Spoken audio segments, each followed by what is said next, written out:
Me gustaría ponerme a mí mismo un poco en contexto porque sería también tremendamente presuntuoso por mi parte pensar que todos los que estáis aquí me conocéis. Eh, Hace muchos años sucedió algo en mi vida que fue probablemente, pues, todos tenemos un hecho determinante, o deberíamos tenerlo. El hecho determinante de mi vida fue conocer a Fernando Jiménez del Oso, que tuvo la bondad y el acierto, creo, espero, de elegirme como redactor jefe de la revista que dirigía en aquel momento, que era la revista Enigma. Fernando se convirtió en una figura clave, posiblemente la influencia más positiva que he tenido a lo largo de mi vida, y aprendí muchísimo con él. Y aprendí muchísimo trabajando como redactor jefe de aquella revista. Una revista pequeña, y como revista pequeña, pues aparte de mis funciones de redactor jefe, pues este reportaje es bueno, este reportaje es malo, este se publica, este no, este lo recortas, este lo corriges, me dijo, macho, también tienes que escribir algo. Dije, vale, pues tendremos que escribir algo. ¿Y a qué te quieres dedicar? Porque, bueno, trabajas aquí porque tienes unos ciertos conocimientos demostrados de la temática en la que trabajamos aquí, los ovnis, lo paranormal, lo sobrenatural, la arqueología. Y le dije, pues mira, Fernando, no. O sea, sí conozco todos estos temas, sí me gustan, pero a mí me gustaría proponerte algo que no se había hecho hasta entonces, o se había hecho muy poco, con alguna notoria excepción, como era el gran Andreas Faber-Kaiser, que dirigió la revista Mundo Desconocido. A mí todos esos misterios me parecen muy bien y me gustan mucho y disfruto mucho leyendo sobre ellos, pero a lo que a mí me gustaría dedicarme es a los misterios que se plantea el ser humano a sí mismo. Los seres humanos nos empeñamos en que unas cosas deben de ser conocidas y otras deben de ser secretas, en que unas cosas suceden a la vista del público y otras, como los trucos de los ilusionistas, suceden por debajo de la mesa. Y a mí me gustaría ver lo que sucede por debajo de la mesa, investigar en esas cosas y contárselo a la gente. Y Fernando me miró raro, lo sopesó, era un señor que tenía un aspecto imponente y cuando te miraba con el ceño severo, pues decías, oh, oh. Pero también era una de las personas más abiertas de mente que he conocido jamás. Y me dijo, adelante, escribe unos cuantos reportajes y si me convences seguimos por esa línea y si no, pues te dedicas a lo que yo te diga. Dije, pues vale. Y se ve que le convenció porque gracias a eso estoy aquí hablándoos ahora mismo. Unos años después, hace como 20 años, estaba en un foro algo diferente a este, era una facultad, la Facultad de Ciencias de la Información concretamente, en la que había sido mi alma mater. Da cierto gusto que te inviten a hablar en un sitio donde has estudiado, la verdad sea dicha. Y estaba dando una charla con un título y una temática tremendamente parecidas a la que vamos a compartir hoy. Aquella tarde yo era todo certezas, di multitud de datos puntuales, fechas, mis propias impresiones sobre el tema. Estaba seguro de un montón de cosas, sobre quién gobierna el mundo, sobre qué intereses hay detrás. Lo sabía todo. Pero han pasado 20 años. Y cada uno de esos 20 años me he convencido de que sabía cada vez menos. La tremenda arrogancia intelectual que tuve en aquella charla de hace 20 años, a día de hoy me asusta. Me asusta tremendamente. Esa la he perdido. Tengo muy pocas certezas sobre el tema del que vamos a hablar. Tengo muy pocas cosas como dogmas 100% seguros. Pero desde luego sí que he aprendido algunas cosas y esas las quiero a grandes trazos, porque tampoco va a dar tiempo a mucho más, pero las quiero compartir con vosotros. En aquella charla recuerdo que puse un ejemplo que ha variado. Yo antes, en aquella charla, le contaba a los chavales que estaban en la facultad, les decía, pensad en un árbol. Pensad en un árbol y nosotros, todos nosotros, somos las ramas, el tronco, la parte visible. Luego hay una parte que es la más vistosa, que son las hojas, alguna que otra flor. Esas personas son las que parecen dirigirnos, las que son nuestros líderes, nuestros políticos, nuestros famosos, las personas, lo que se llama ahora influencers, las personas que ejercen una cierta influencia sobre nuestras modas, nuestros modos, lo que pensamos, lo que decimos. Pero ni nosotros, ni esas hojas o flores son la parte importante del árbol. Lo que controla todo es lo que no se ve, que son las raíces. Y esas raíces son las que deciden si en otoño se caen todas las hojas o si en primavera salen flores. Sigo pensando algo parecido, pero la metáfora ha cambiado un poquito, veréis. Esto es un teatro. La diferencia entre las dos metáforas influiría, o sea, sirve para explicaros cómo ha evolucionado mi forma de ver esto. Esto es un teatro. Imaginaos que estamos en ese teatro. Veis el patio de butacas, estáis sentados en él. Y yo estoy representando una obra, pues puede salir aquí otro amigo y contamos una historia. Vosotros sois todos. Vosotros sois yo, sois el pueblo, que asiste a una representación que unos pocos, llámalos políticos, llámalos personas poderosas, llámalos también esas personas que influyen en la forma y en nuestra mente y en la forma en que tenemos de ver y pensar y de opinar las cosas, representamos. Yo soy un actor, represento una obra. Pero ¿quién manda ahí? ¿Quién manda en el teatro? Pues mucha gente. Ya no son unas raíces. Hay mucha gente que no se ve y que determina lo que pasa en el escenario. Hay un tío que está por ahí arriba, que tiene un cañón de luz. Y que ese cañón de luz lo va dirigiendo hacia un actor o hacia otro y decide, tiene el poder, a pesar de lo que diga el director, él tiene el poder de ver hacia dónde se dirigen nuestros ojos, hacia qué actor. Puede dejar a oscuras a un actor y puede iluminar a otro. Pero luego hay un director. Hay un apuntador debajo del escenario que a mí, que sería el actor, me va contando, por si se me olvida el guión que me han impuesto y que os tengo que contar, me va soplando el texto de la obra. Están los que han hecho los decorados, los tramoyistas, los que suben y bajan el telón. De repente, imagínate que al tramoyista le da por decir: esto se acabó, señores, bajo el telón y todo el mundo para su casa. Podría hacerlo. E incluso, sentado en alguna de las primeras filas del patio de butacas, está la persona probablemente que más decide sobre todo ese asunto y a la que menos se ve, que es el autor. Hay alguien que ha escrito la obra. Pues bien, la diferencia entre una metáfora y otra, la diferencia entre cómo ha evolucionado mi pensamiento en todos estos años, es que ya no creo que una gran sociedad secreta o un gran grupo de presión omnímodo esté detrás de todo. Pero sí creo que hay muchos poderes ocultos que a veces entran en colaboración y otras en conflicto, que a veces montan guerras de las que no sabemos absolutamente nada, o que a veces sencillamente sus intereses coinciden y hace que toda la obra se desarrolle de una forma normal y tranquila. Todos esos grupos, que unos tienen que ver con el poder financiero, otros con el poder empresarial, otros con el poder político, esos son de los que os voy a hablar.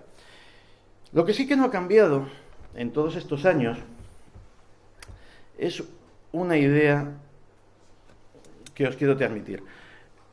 Yo siempre he pensado, y ahora lo intentaré desarrollar o lo intentaré justificar.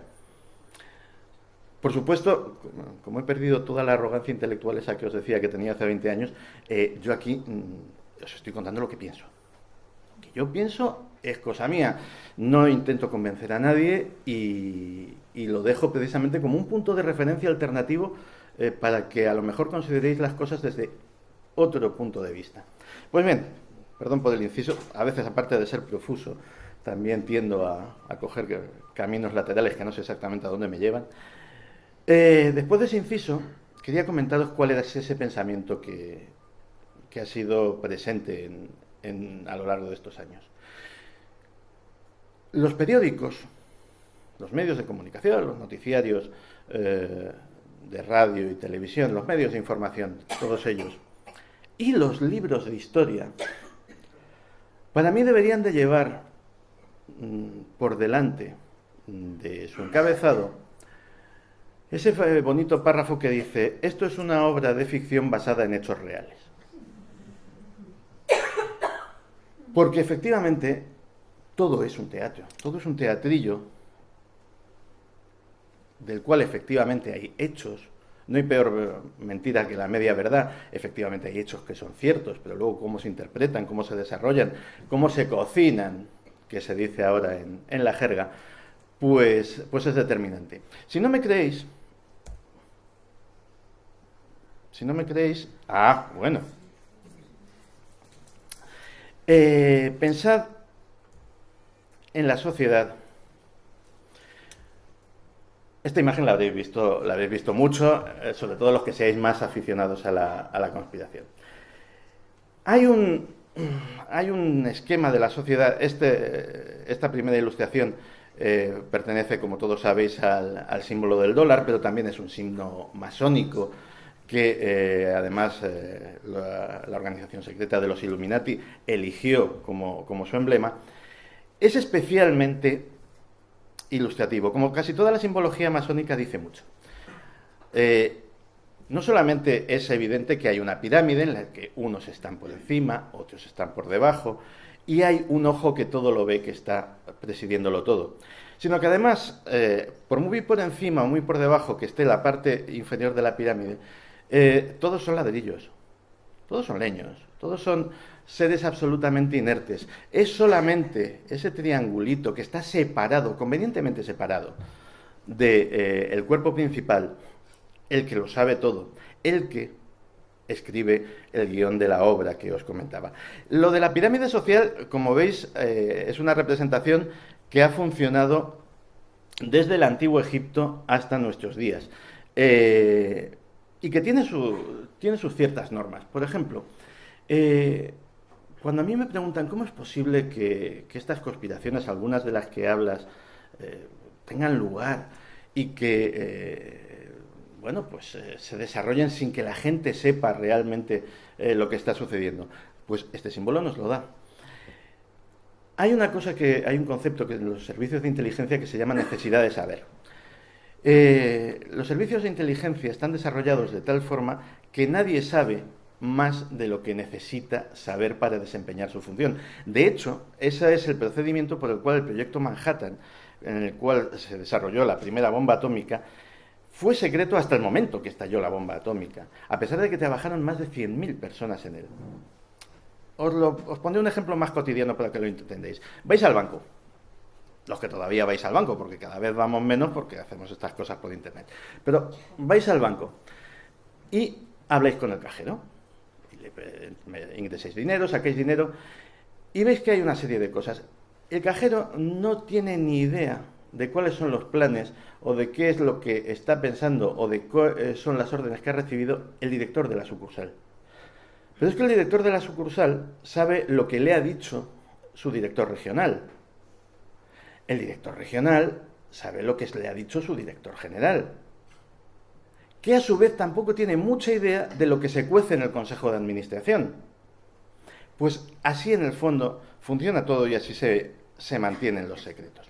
Cuando os decía que los diarios y los libros de historia deberían llevar ese epígrafe de esto es una obra de ficción basada en hechos reales, un buen ejemplo que os quería poner era el de las llamadas operaciones de falsa bandera.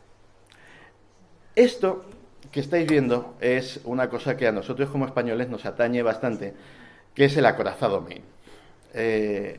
En los albores de la rebelión independentista de Cuba, los norteamericanos, se posicionaron claramente a favor de los rebeldes. No creo que por una cierta ansia de libertad o de expandir la democracia, sino más bien porque lo que pretendían, y consiguieron, fue cambiar una potencia colonial por otra.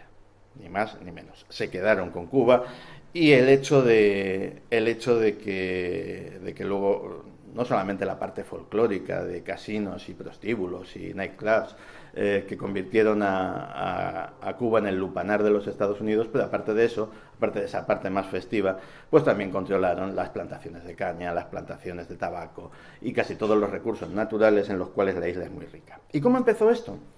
Esto empezó con que el alto mando del almirantazgo norteamericano, en un momento dado en que las tensiones... Norteamérica no tenía nada con Cuba. Perdón, España no tenía nada con Norteamérica. Pero alguien dijo que los ciudadanos norteamericanos podían correr peligro y que para supervisar la seguridad de estos ciudadanos norteamericanos iban a mandar un acorazado que se estacionase en el puerto de La Habana. 1898. De hecho, no lo dijeron. O sea, aquí os estoy mintiendo. El acorazado se presentó sin más. El gobierno español mostró cierta buena voluntad, no dejó por vías diplomáticas de expresar su sorpresa. ¿Y por qué habéis mandado esto? No, esto es para supervisar, para salvaguardar la seguridad de los ciudadanos norteamericanos que hay en la isla. Bueno, tampoco son tantos y desde luego ni los rebeldes ni nosotros tenemos nada contra ellos, pero vale, no hay ningún problema, que se quede. Una noche, curiosamente una noche en que toda la oficialidad del barco había bajado a puerto para cenar. Solo quedaban marineritos, gente de a pie, ladrillos. El acorazado estalló por los aires. Esa es una pintura de la época que, con cierto afán sensacionalista, vemos por ahí los cuerpos saltando por los aires, pues lo expresa muy bien y apenas quedó pues lo que aparece en la foto de abajo. Por supuesto, negamos toda participación y pruebas periciales hechas a los restos del barco demostraron que la explosión no había sido, como decían los norteamericanos, fruto de una mina submarina ni de ningún ataque externo, sino que la explosión había sido de dentro a afuera. Las planchas del acorazado estaban abiertas, efectivamente, y esa abertura denotaba una explosión interna, que podía haber sido accidental. Podía haber estallado la Santa Bárbara, podía haber estallado el depósito de carbón, porque los barcos de vapor antiguos pues eran ciertamente inestables, aunque esto no pasaba todos los días, ni muchísimo menos. Pero a raíz de lo que sucedió después nos hace ser más suspicaces, porque esto fue utilizado como casus belli. Ni las pruebas periciales y forenses, ni las reiteradas reclamaciones de inocencia que hizo el gobierno español sirvieron para detener el avance de las tropas norteamericanas sobre la isla de Cuba ayudando a los rebeldes, ni que se cargasen lo poco que quedaba de nuestra flota. Acordaos de esa frase de más vale barcos sin honra sin barcos que barcos sin honra. Pues eso fue cuando nuestro almirante decidió salir con toda la flota del puerto de La Habana, a pesar de que la flota norteamericana los masacró porque los estaba esperando fuera. Puede que fuera un caso aislado, pero es que eso que se ha venido a llamar operaciones de falsa bandera ha sucedido con una reiteración en la historia que prácticamente podríamos decir que no ha habido guerra que haya tenido una causa localizada, que esa causa haya sido real. Alexander Litvinenko, le tenemos aquí al pobre, a punto de morir, porque unos antiguos compañeros suyos de los servicios secretos rusos le habían echado una dosis de una sustancia radioactiva, polonio, en una taza de té que estaban compartiendo. ¿Por qué era tan peligroso Alexander Litvinenko? Alexander Litvinenko, disculpadme, era peligroso porque andaba contando a todo el que le quería oír que la guerra de Chechenia, y parecía que tenía pruebas, que había sido sobre todo causada o motivada por los atentados o los presuntos atentados que independentistas chechenos habían llevado a cabo a lo largo y ancho de toda Rusia, pues esa invasión rusa de Chechenia había sido basada en una causa falsa. Que el terrible atentado contra un edificio de apartamentos en pleno centro de Moscú, que se llevó la vida de cientos de personas, había sido perpetrado por gente que él conocía. Pues de tanto decir esto, pues este hombre acabó en estas condiciones tan lamentables. Lo que vemos abajo es el incendio del Reichstag. Adolf Hitler fue elegido democráticamente, pero no para ser dictador de Alemania ni para tener plenos poderes. Fue elegido canciller. Pero, sin embargo, convenientemente, un malvado comunista que luego resultó ser una persona bastante menguada en sus capacidades mentales y que era un chivo expiatorio perfecto, pues ni más ni menos que se le ocurrió incendiar el Parlamento alemán, cosa que aprovechó Adolf Hitler para solicitar esos plenos poderes. Actualmente el consenso entre todos los historiadores es que el incendio del Reichstag lo hizo el propio partido nazi alemán. Este barquito, que hoy parece que me ha dado naval, este barquito que hay un poco más encima es el Maddox. El Maddox era un destructor norteamericano, no sé si seguirá en servicio, no creo, es muy antiguo, así que diremos era un que motivó ni más ni menos que la guerra de Vietnam, en lo que se denominó el incidente del Golfo de Tonkin. Tropas de Vietnam del Norte, lanchas torpederas, atacaron el Maddox. Pues tuvieron que pasar 40 años desde que sucedió esto y más de 60.000 norteamericanos muertos en aquella guerra. Los vietnamitas ni los contamos porque debieron de ser cientos de miles, o quién sabe si algún millón, para descubrir que cuando sucedió el incidente del Golfo de Tonkin, el Maddox estaba a más de 2.000 kilómetros del Golfo de Tonkin. Que todo fue un montaje, porque lo que convenía a la geoestrategia norteamericana en aquella época era intervenir en aquella guerra de Vietnam. Esos son estos tres casos, y habría muchísimos más. O sea, nos podríamos remontar hasta la antigua Roma y la rebelión de los gladiadores y de los esclavos de Espartaco, porque algo de falsa bandera también tenía aquello.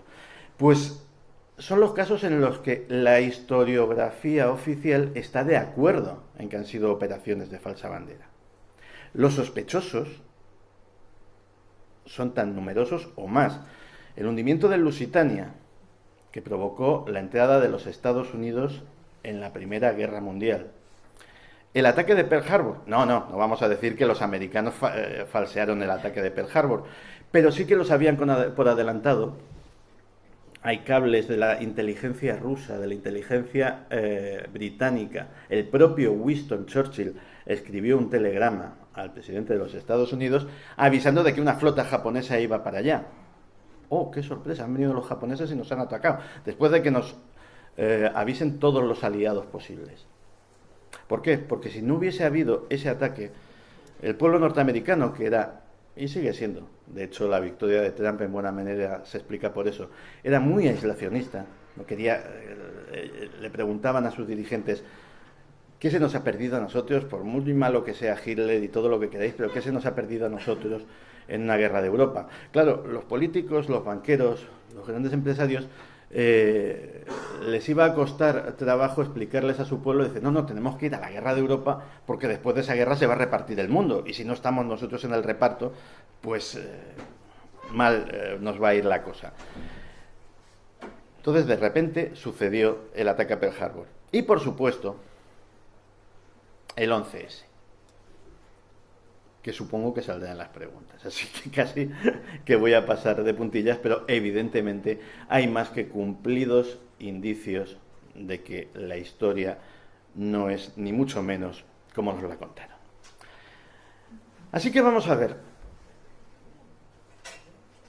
¿quiénes son los triangulistas? ¿Quién es el tío del foco? ¿Quién ha escrito la obra? ¿Quién la dirige?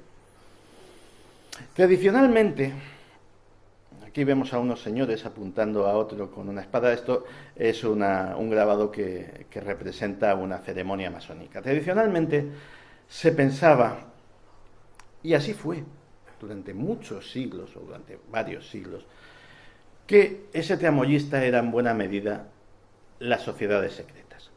Las sociedades secretas como la masonería, los Illuminati, los Rosacruces, los jesuitas, que también tenían cierta consideración de sociedad secreta a pesar de estar a la vista, eran las personas que escribían el guión de la historia.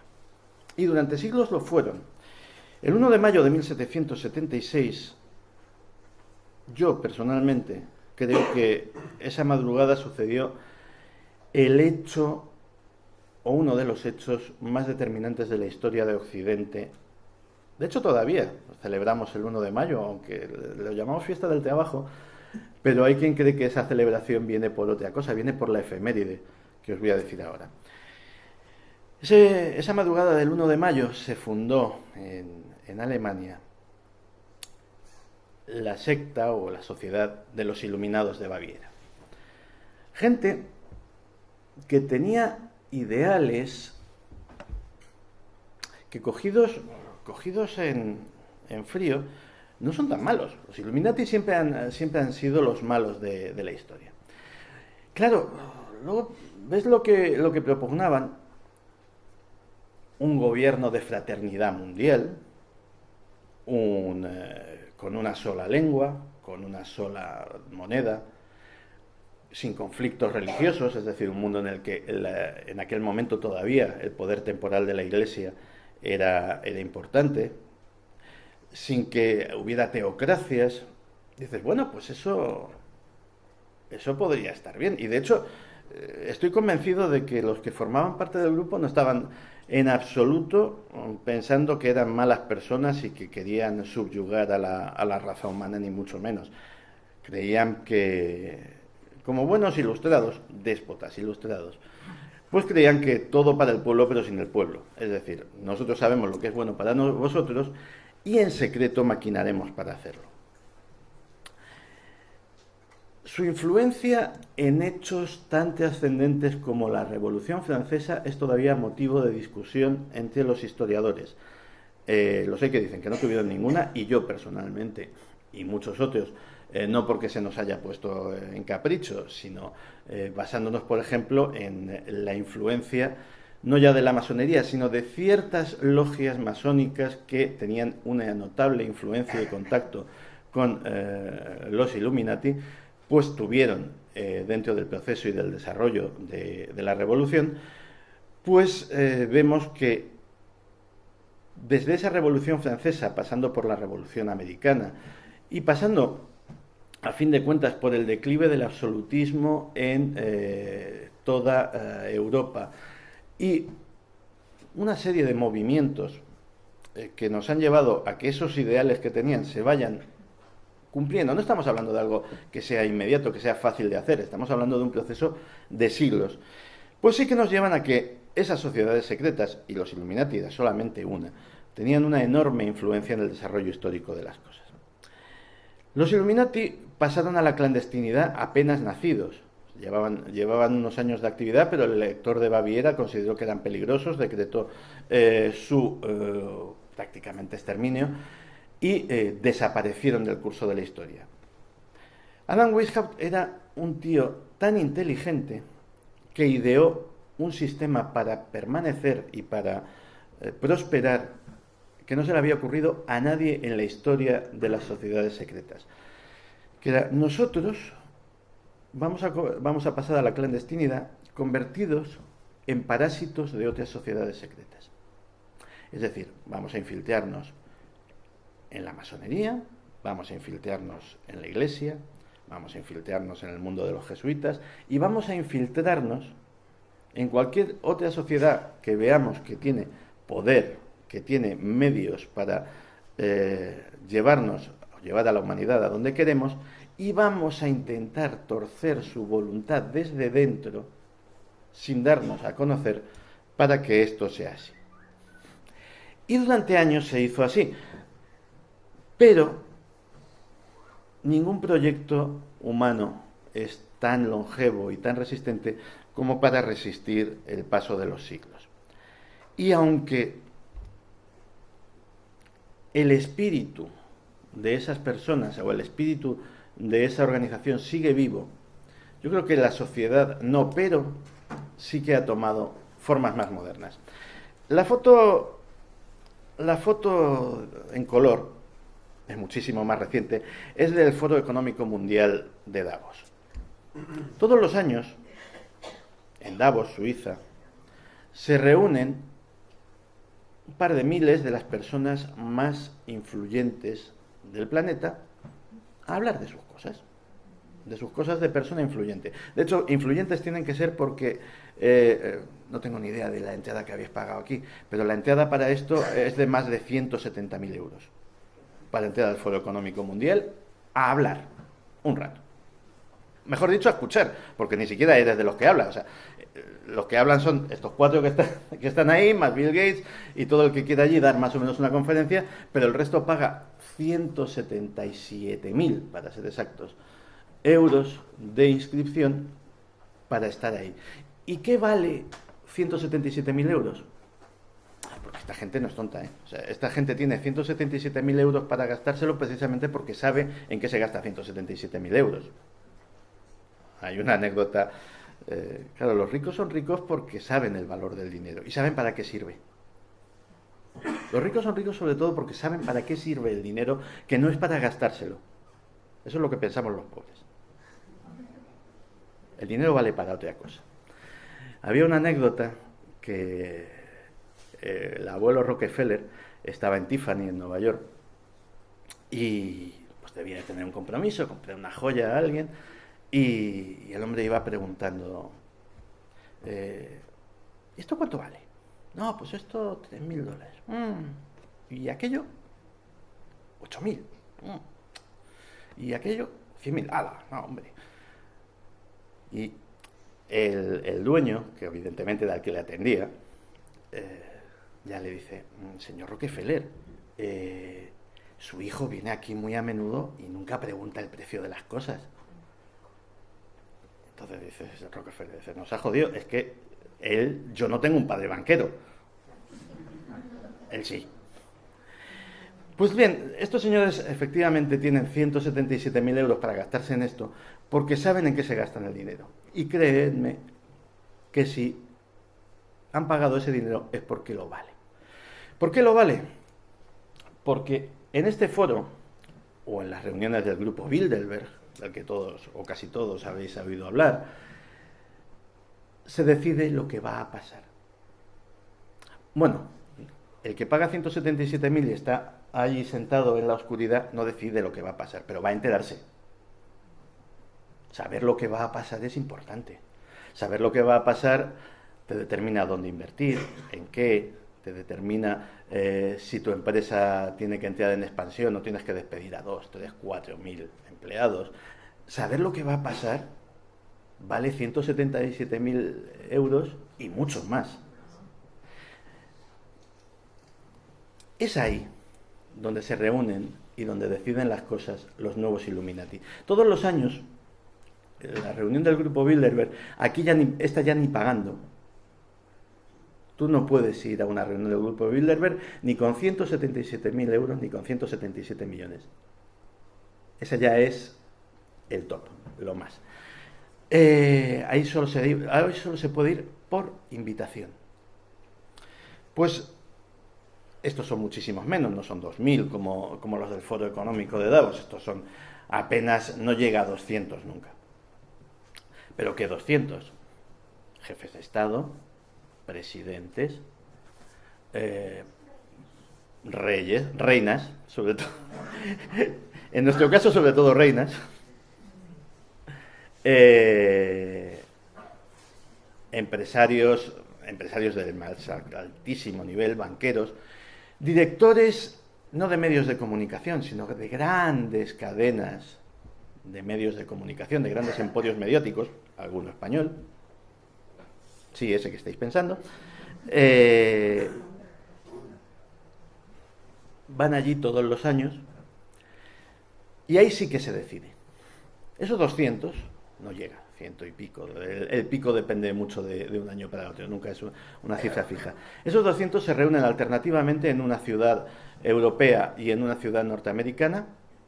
Cada año saltan a un lado del Atlántico, donde cogen un resort, un hotel del máximo lujo, lo aíslan con la complicidad de las fuerzas de seguridad del Estado del país en cuestión. Es decir, de repente, en La Toja, por ejemplo, La Toja es un sitio que se presta porque es una isla. En La Toja hubo una reunión de Bilderberg.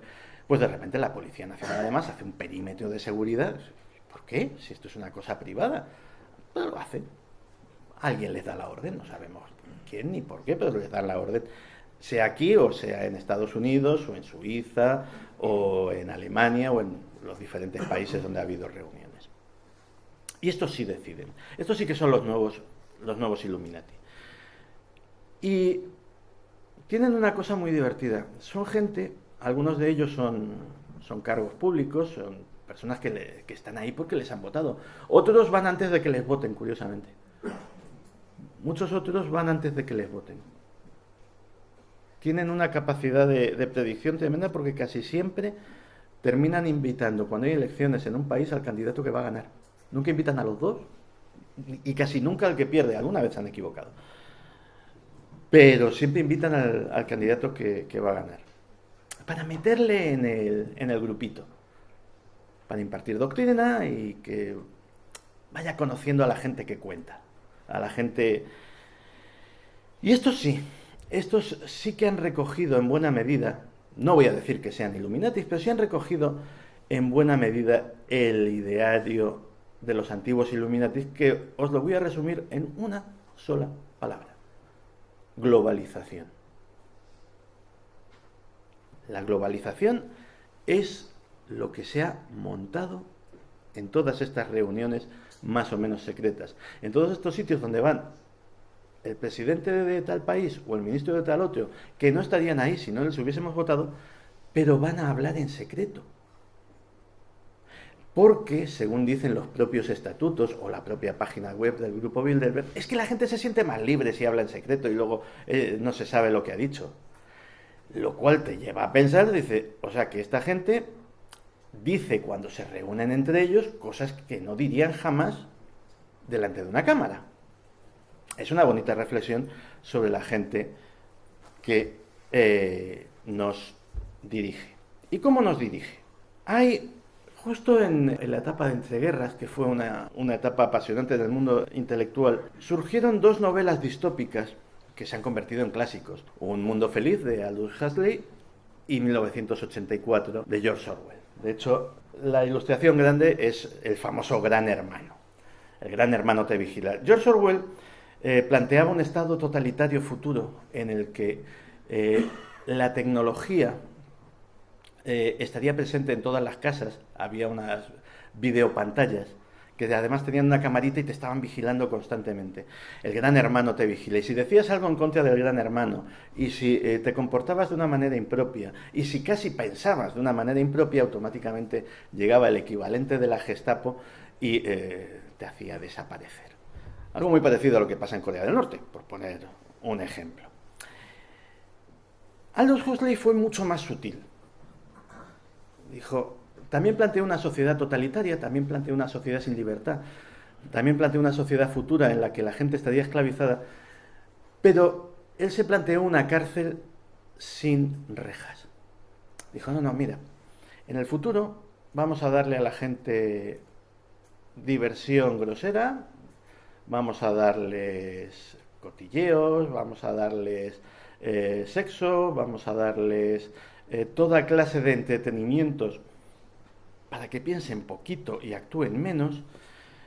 Vamos a darles dinero, que manejen y sobre todo que consuman, y vamos a darles drogas, ya que estén tranquilizantes, ansiolíticos, que estén tranquilitos de la vida. Yo durante mucho tiempo, pensé que Huxley estaba, y no hay más que ver, la sociedad, que Huxley fue el que estaba más acertado, el que estuvo más fino en su pronóstico. Sin embargo, apareció este señor de las gafitas y me hizo cambiar de idea. El señor de las gafitas es Edward Snowden. Edward Snowden es uno de los personajes más interesantes que ha dado el mundo en los últimos años. Era un agente de la Agencia Nacional de Seguridad. En Estados Unidos hay 17 agencias secretas. 17. Todas ellas están jerárquicamente, dependen de la Agencia Nacional de Seguridad. Que es salud. Que es como ese pariente del que hay en todas las familias del que nunca se habla, pero que está presente en el ánimo de todos. Es esa oveja negra que en un momento dado le puede decir a la CIA o a la DIA o a la DEA o a cualquiera de ellas lo que tiene que hacer, porque tiene el poder para hacerlo. ¿Y qué poder tiene? Pues la información es poder. Pues imagínate el que tiene toda la información. Pero cuando digo toda, no es mucha, ni muchísima, ni un montón. Es toda. Toda. Y eso es lo que nos dijo Snowden. Snowden nos hizo... Este hombre trabajaba allí de analista. Era un chaval patriota. Dice que lo sigue siendo y no lo dudo. Bastante de derechas. Votó en su día a Bush. De una buena familia. Vamos... las antípodas de lo que se supone que debería de ser un antisistema. Pero este estaba todo el día tecleando y viendo lo que pasaba a su alrededor. Y como patriota, y así lo justifica, decidió que la única forma de ser auténticamente patriota en su país era cometer un acto de traición impensable, que era desvelar lo que sucedía tras los muros de la Agencia Nacional de Seguridad. Y lo que nos desveló fue que, pues lo que os decía antes, que no es que tengan un poquito, o mucha, o muchísima, o una burrada de información, es que la tienen toda. Cuando digo toda, la mayoría habréis escrito un correo electrónico en las últimas 24 horas. Yo muchos. Y la mayoría alguno. Esos los tiene la NSA. Están allí. Y me da igual que haya sido a vuestro jefe, a vuestros hijos, a vuestro amante. Lo tienen. Que sean más o menos vergonzosos, que tengan información más o menos privada. Lo tienen. Y si un día, por la razón que fuera, el gran hermano tiene algo en contra de vosotros, no tiene más que teclear vuestro nombre y saldrá. Nadie lo lee, o sea, los que esos correos electrónicos o esos mensajes de WhatsApp o esas comunicaciones privadas por las redes sociales. Sí, los mensajes directos son privados. Tiene gracia. Pues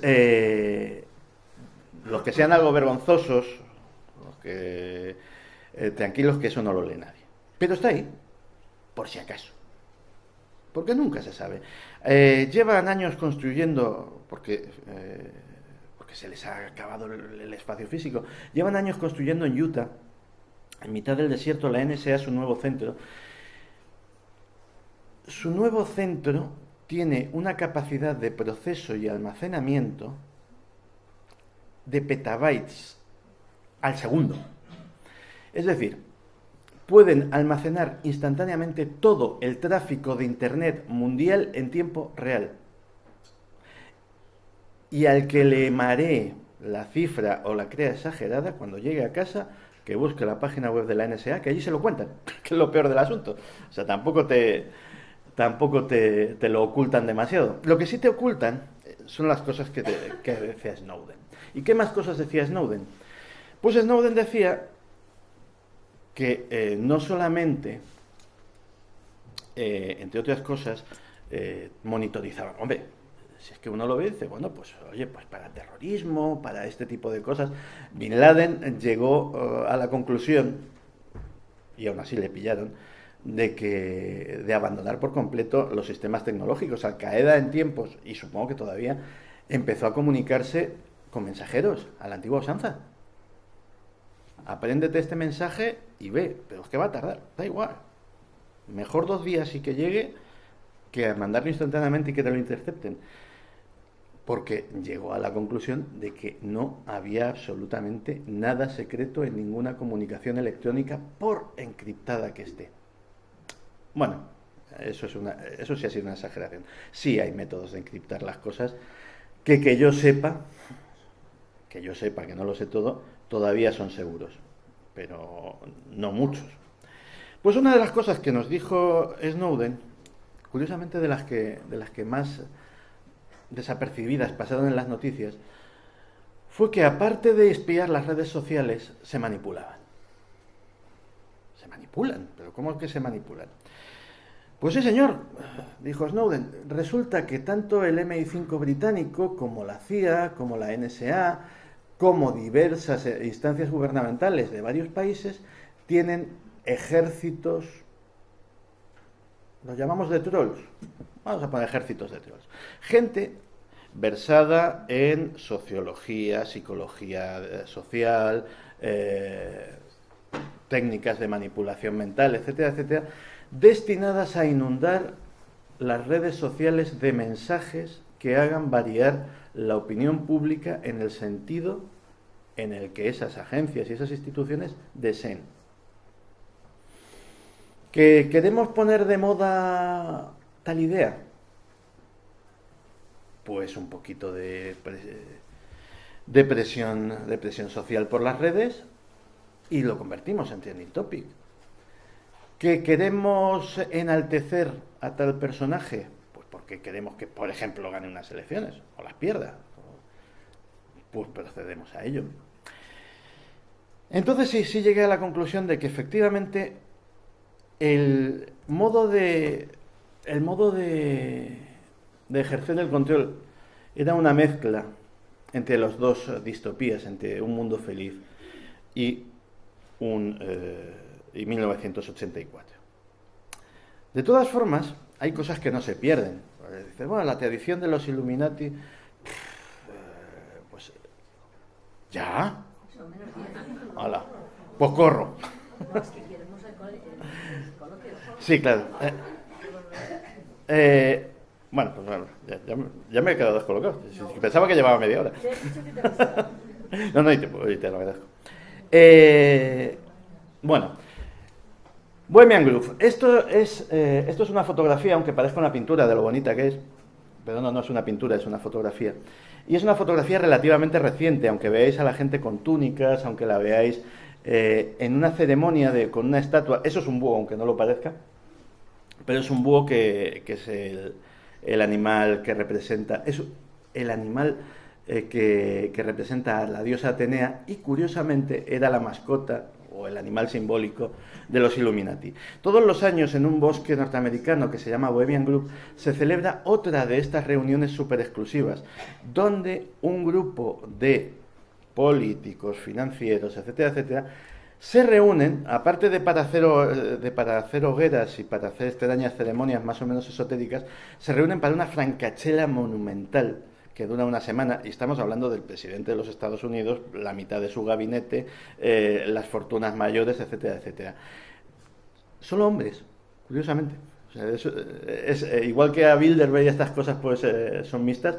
Esto que evidentemente es una orgía, vamos a llamarlo como por su propio nombre. Los asistentes, al menos los asistentes que no son pagados o pagadas, son solo hombres. ¿Por qué suceden estas cosas? En todas las sociedades secretas y delictivas hay una forma de iniciación que es la de las bandas callejeras. A ti te inician cuando matas a alguien, cuando la sociedad tiene un secreto que puede usar contra ti, cuando demuestras ser uno de los nuestros. Pues participar en una orgía de una semana da a todos los participantes esa que salía, muy parecido a lo que salía en la película de Kubrick, I Was Sad, pues algo por el estilo. Es por esas cosas por las que curiosamente siempre se termina asociando a gente muy poderosa con cosas como redes pedófilas, como redes de prostitución de menores, ese tipo de historias.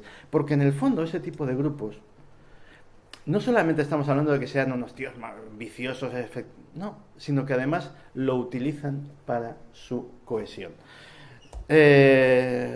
Aquí sin ya me lo salto.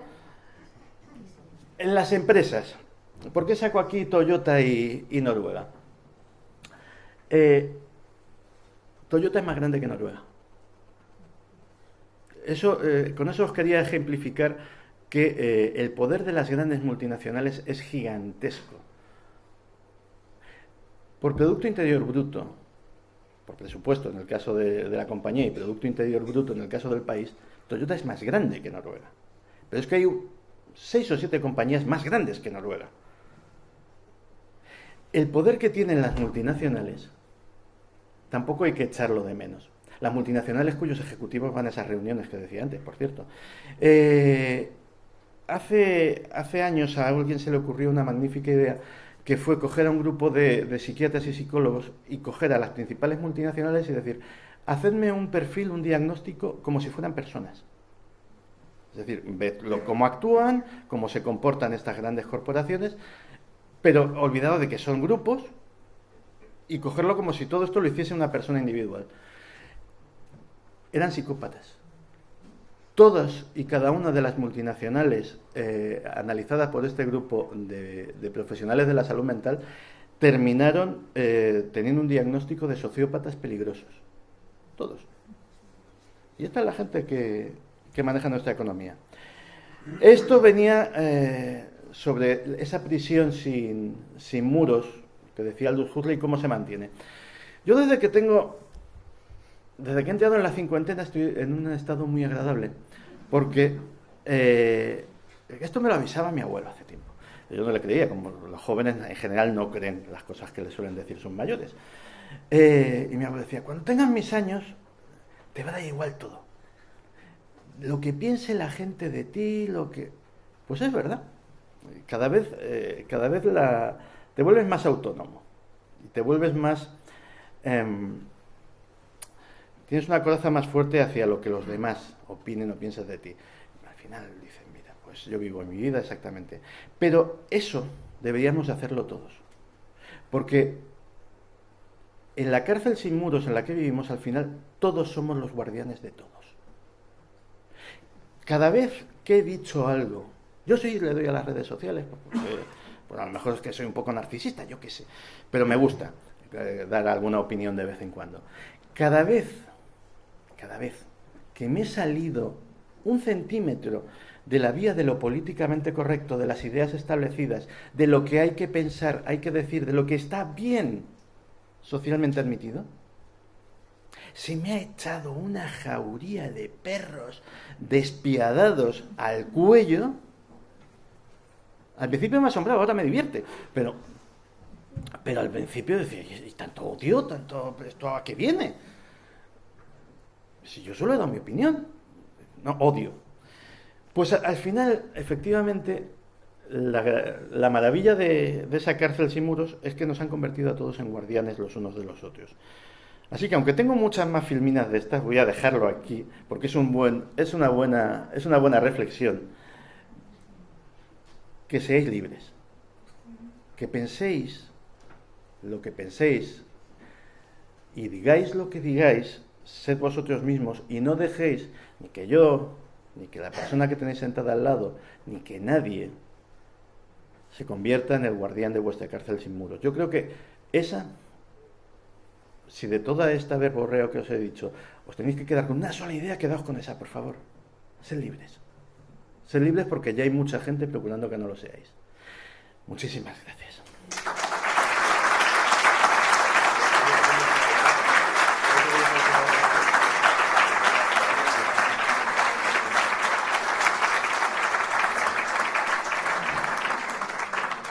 Y ahora, pues el ratito que nos quede, pues me encantaría responder, si puedo, a vuestras preguntas. Así que tenga algo que decir, que hable, y si no, que calle durante un ratito, no para siempre. ¿Cómo se analiza a Toyota, a un emblema, a una cosa de la torre? Toyota no es una cosa de latón. Ya. Toyota es una corporación que como tal tiene una línea de actuación. Puede despedir a gente o contratarla, puede aumentar o bajar los precios de sus productos, puede hacer actuaciones pues, medioambientalmente más o menos éticas. Es decir, todas las empresas, aunque tengas una mercería se puede analizar como una persona, porque en el fondo es el comportamiento de las personas que las dirigen lo que determina el comportamiento de esa institución. Un gobierno de un país le pasa exactamente lo mismo. Un gobierno puede ser más o menos ético, más o menos funcional, más o menos benigno. No es lo mismo, no tenemos la misma consideración como institución de la Confederación Helvética que de Corea del Norte.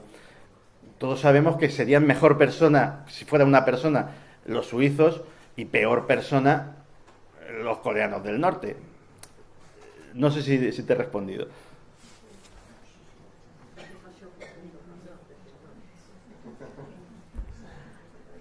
¿Alguna más?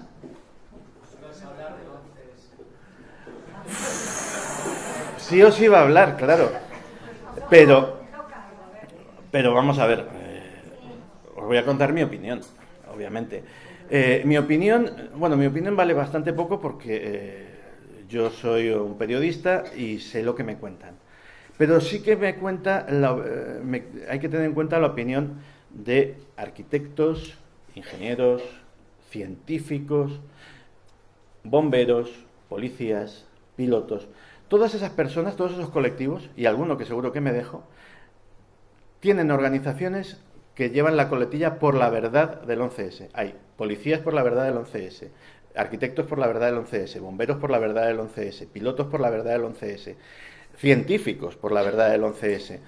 Todas esas organizaciones tienen una cosa en común, que según su experiencia profesional, y están integradas por grandes profesionales, según la experiencia profesional de esos pilotos, de lo que ellos saben de pilotaje, de esos arquitectos, de lo que ellos saben de cómo se cae un edificio o se deja de caer, de esos bomberos, de lo que saben de cómo se propaga un fuego o se deja de propagar, todos esos profesionales coinciden en una cosa. Ahí hay gato encerrado. Ahí hay gato encerrado.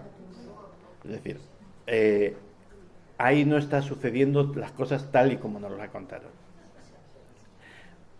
El mayor ejemplo de todos, que supongo que los conocedores del tema os causará un poco de hastío, pero lo voy a poner porque es el más conocido. En el World Trade Center no cayeron dos edificios, cayeron 3. Eso siempre se obvia porque el edificio número 7 del World Trade Center cayó. Y también os invito, a los que no lo hayáis visto, que veáis la filmación de esa caída. Porque ahí no cayó ningún avión, apenas había un fuego pequeño, y el edificio cayó a plomo como en una demolición controlada. ¿Por qué? Pues a lo mejor porque allí estaba la sede del FBI y de la CIA, y había pruebas que tapar. Pero es que incluso las Torres Gemelas, y sobre eso hay abundante información, que si sopesamos la información a favor y la información en contra, vemos que tiene bastante más lógica y encima está avalada por personalidades de bastante más prestigio profesional, la de a favor, que dicen que es exactamente lo mismo, con la salvedad de que cayeron, de que fueron impactadas por aviones, les pasa a las otras 2 torres, a las torres altas, a las Torres Gemelas, que caen a una velocidad que es absolutamente insólita para un edificio que cae por sí mismo. De hecho, nunca ningún rascacielos que haya sufrido un incendio de ningún tipo en ninguna parte del mundo se ha desplomado. Nunca. Jamás. Ha habido incendios en rascacielos en todo el mundo. Es más, incluso por terremotos, por otro tipo de... Se han caído rascacielos y no se han caído así. Se han caído enteros. Hacia un lado, hacia el otro. Algunos se ha quedado incluso apoyado en el edificio de al lado, que hay fotos muy impresionantes para ver por ahí. Pero ese colapso de demolición controlada solo ha sucedido cuando ha habido una demolición controlada, con explosivos. Pero encima es la velocidad. Por pura lógica, si una planta colapsa sobre la anterior, y esta sobre la siguiente, y ese proceso de ir cayendo como un castillo de naipes lleva un tiempo. Lo que no sucede es en caída libre, es decir, que el edificio cayó exactamente a la misma velocidad que si hubiésemos soltado una pelotita de acero. Pues para cuando la pelotita de acero llegó al suelo, el World Trade Center no existía. Y eso, según las leyes de la física, es imposible, a no ser que sea una demolición provocada. Eso es lo que os voy a decir de momento, porque son las cosas de las que estoy 100% seguro. Hay miles de factores que son mucho más dudosos, pero ese en concreto está en palmario. ¿Tiene el valor de matar tanta gente así? Sí. ¿Quién tiene el valor? Pues ¿quién tiene el valor? Pues él mismo, que en un momento dado, en una guerra, dice, pues voy a mandar a una división y sé que van a morir todos, pero los que vienen por la retaguardia van a tomar la posición. Es lo que se llama bajas tolerables.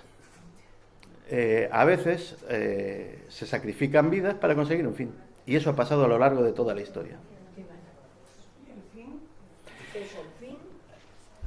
El fin, invadir Afganistán e Irak y hacer... No, la Torre Gemela.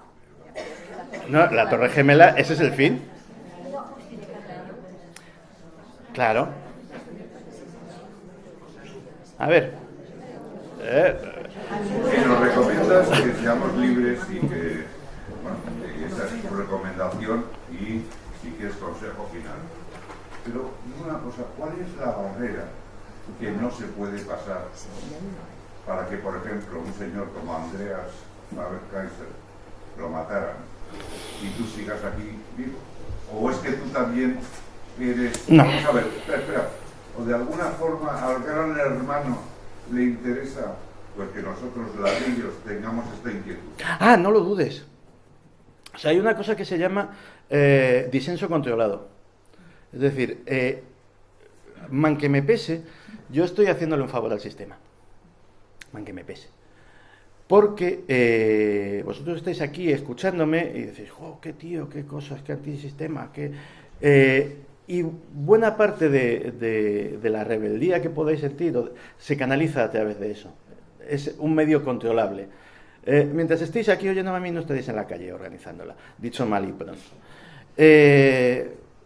Lo sé, es un lastre, vivo con ello, pero Andreas, el caso de Andreas es diferente. Andreas le pasó lo mejor y lo peor que le pudo pasar a un periodista, que es descubrir una gran historia.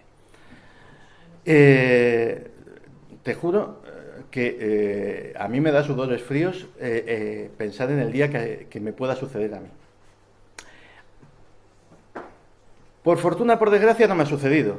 Es decir, me he movido en el campo de la divulgación, las cosas que he investigado y las cosas que he descubierto, siendo algunas muy curiosas y otras ciertamente graves, pero eran venales, no eran... Y Andreas, yo estoy convencido de que Andreas pagó muy caro lo del síndrome tóxico. Andreas Faber-Kaiser fue uno de los periodistas españoles que mejor investigó lo que se llama la historia del aceite de colza o el síndrome tóxico. Su teoría avalada por muchas informaciones era que el aceite no había sido el culpable, sino que el culpable había que buscarlo en otro sitio. Concretamente en pesticidas o en incluso experimentos de guerra biológica. Lo cierto es que Andreas, de hecho, llegó a declarar en el juicio del síndrome tóxico. Fue llamado a declarar. Eso es una cosa insólita, que a un periodista de investigación, en un caso criminal, su testimonio sea tan importante como para que merezca la pena ser escuchado por el tribunal. Y Andreas Faber-Kaiser cogió súbitamente una enfermedad muy grave, de la cual, y yo no tengo por qué dudar de su palabra, él no habría hecho absolutamente nada para contenerla, y falleció. Entonces, a mí siempre se me quedará la duda de si esa persona pues pagó por haber descubierto una gran historia, por haberla documentado en un gran libro, y por haberla mantenido en los tribunales. Dime. Ay, perdón. Uno y uno. ¿Hay una idea estimada de quién ideó el Club Bilderberg y Sí. cuánto tiempo tiene? El Club Bilderberg nace en los años 50 por un consorcio de personas. El principal impulsor fue el príncipe Bernardo de Holanda y su idea era promover justo todo lo que sucedió después, promover la Unión Europea, promover las relaciones comerciales entre Estados Unidos y Europa y básicamente establecer una barrera de actuación común frente al bloque comunista. O sea, sí está perfectamente localizado en qué momento nace. De hecho, se llama Bilderberg porque de hecho, el grupo oficialmente no tiene nombre. Eso es una de las cosas más curiosas. Se le llama coloquialmente Bilderberg hasta el punto de que ellos han adoptado ese nombre porque la primera reunión fue en un hotel que se llamaba así. Entonces se empezó a llamar el grupo Bilderberg en las primeras noticias de prensa que salieron al respecto y Bilderberg se ha quedado. Dime. Las farmacéuticas tienen mucho más poder que cualquier corporación como Toyota o demás. Las farmacéuticas tienen mucho poder, pero no te creas que son las empresas más económicamente más fuertes del mundo. O sea, en una jerarquía, evidentemente, por encima de todo están los bancos de inversión. Por encima de todo. Por debajo estarían las grandes multinacionales y las farmacéuticas sí tienen un gran poder, que es el poder de mantenernos enfermos, que es un gran poder. Vamos a ver, el problema es que la inmensa mayoría de la investigación médica y farmacológica que se hace en el mundo está financiada privadamente. Es decir, no hay financiación pública en la inmensa mayoría de los países para llevar a cabo investigación. ¿Qué sucede? Primero, el problema que tienen, por ejemplo, las familias de personas con enfermedades raras. Ninguna farmacéutica investiga en enfermedades raras porque ¿para qué van a investigar en enfermedades raras? Para venderle el fármaco a 200 personas. Me voy a gastar X millones en desarrollo, porque aquí olvidaos de las consideraciones más o menos altruistas. Aquí estamos hablando de dinero. O sea, las empresas farmacéuticas son primero empresas y luego farmacéuticas. Entonces, evidentemente, si hay una enfermedad rara, la que sea, pero que la padecen 200 niños, oye, pobrecitos, pero es que no hay mercado. Y luego la gran sospecha que se ha tenido siempre es que otras enfermedades, si hay un tratamiento que la erradica y hay otro tratamiento que la palía, la hace soportable, la convierte en crónica y sobre todo dependes de mi pastilla ya para el resto de tu vida, pues siempre es preferible el segundo que el primero. Dice, pero ¿no será mejor curarse? No, porque el que se cura ya no compra. Yo quiero que se le convierta en crónica, que viva muy bien, que tenga una calidad de vida magnífica, pero que como deje de tomar mi pastilla se muera. Y eso sí es económicamente viable. Dime. Quería conocer tu opinión sobre algo. ¿Trump es un producto del sistema o un error del sistema? Trump es un error del sistema. Y claramente lo van a pagar, me parece. Su relación, la relación En mi opinión, Rusia-Estados ojo.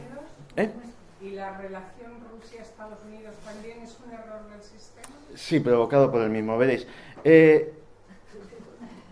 La historia es la siguiente. La gente, a cada uno a su nivel, o sea, yo creo que la inmensa mayoría de lo que os he contado aquí, pues no voy a caer tan bajo de decir que son obviedades, pero sorprenderos mucho tampoco os habrá sorprendido muchas cosas, ¿no? Y la gente lo sabe. La gente sabe que en una serie de gente muy poderosa nos ha enmarcado en una estructura que se llama la globalización y que esa globalización nos ha llevado a una situación muy clara, que es que tenemos la mayor brecha de diferencia de ingresos y de patrimonio de la historia de la humanidad. Cada vez los ricos, parece un plante, pero es perfectamente cuantificable y demostrable con los números en la mano, pero cada vez los ricos, y créanme, cuando digo ricos, me da igual que aquí haya alguno que viva en La Moraleja, no estoy hablando de esos ricos, estoy hablando de ricos de 5.000 millones para arriba. Y cada vez esos ricos son más ricos y el resto cada vez somos más pobres, porque la tarta se está repartiendo así. La globalización le ha venido muy bien a muy pocas personas y muy mal a la mayoría. Si tú tienes un teléfono, este mismo, no lo voy a tocar, que vamos a suponer que vale 500 euros. Este teléfono fabricado en China, pues de esos 500 euros probablemente con fabricación y mano de obra cueste 75. 75. Eso deja un margen de beneficio para la empresa gigantesco. La diferencia es que hacer este teléfono en Getafe, la primera que se me ha ocurrido, a lo mejor con mano de obra y materiales, en vez de 75 cuesta 150. ¡Caramba! Que también deja muy buen margen. Ya, pero no es tanto. Me lo llevo a China. Tal ha llegado a ser la situación de que después de que efectivamente China se ha convertido en la factoría de Occidente y se ha llevado buena parte de los ingresos económicos que deberían haber sido de puestos de trabajo de otros sitios, es que ahora en China empiezan a vivir la deslocalización también. Y el señor del teléfono dice, hombre, sí, esto cuesta hacerlo en China 75, pero es que en Vietnam cuesta 50 y 25 más que me llevo. Y se están llevando las empresas de China, se están llevando la fabricación de muchas cosas de China, porque en el fondo la gran trampa no era venderte un teléfono barato, no era que los bienes os cuesten a vosotros y a mí más baratos, porque el teléfono lo van a cobrar al mismo precio porque lo determina la ley más vieja de la economía, que es la de la oferta y la demanda. Mientras haya margen, la ley de la oferta y la demanda determinará el precio del teléfono. Entonces, ¿cuál es la diferencia de que cueste más o menos fabricarlo dentro de unos márgenes de beneficio razonables? La diferencia es que gane más o menos la empresa, ni más ni menos. Y si descubre que en Groenlandia hay 2 millones de esquimales dispuestos a hacerlo por grasa de foca, pues se llevarán las factorías allí. Esa es lo que ha traído la globalización. Y entonces hay una serie de personajes, es decir, no solamente Trump. Dentro de nada se dan las elecciones en Francia y ya veremos si no nos llevamos una sorpresa. Pero hay una serie de personajes, ya lo sé, que en su discurso se han aprovechado de ese descontento. Y que en el fondo en su discurso, aunque sean muy políticamente incorrectos, aunque sean muy cafres, y dicen verdades como puños. Y la gente le están diciendo lo que quieren oír, que es que los trabajos van a volver a su país, que los salarios van a volver a ser dignos y que las grandes corporaciones se van a plegar a la voluntad del pueblo, no el pueblo a la de las grandes corporaciones. Y esa es la razón por la que ha salido este buen señor. La que líe ya es otra cosa. Y me dice Sol que me estoy enrollando como las persianas. No, ese es tiempo, no eres tú. Claro, yo estaría aquí hasta las 10.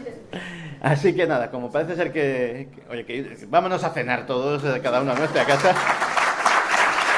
Gracias.